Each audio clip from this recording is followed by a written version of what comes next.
Na-master na ng husto sa Recto Maynila ang paggaya ng mga government documents. Tingnan nyo naman itong mga fake driver's license na nakumpiska kanina sa pinagsanib na operasyon ng LTO, PNP at DILG. May chinecheck ako ng mga security feature na higher lang yung nakakaalam. Then, verify ko. Pag hindi ko nakita yun, sabihin fake na po ito. Nabe-verify natin dito through serial number. Okay. So lumalabas po dun sa system namin, invalid serial number. So wala po siya sa system namin. So curious yan.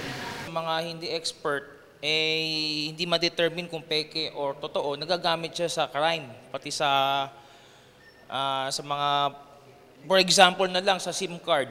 Pag nag-register sa SIM card, di ba valid ID ang hinihingi po ng mga telecom companies natin, enough na po itong fake IDs na to.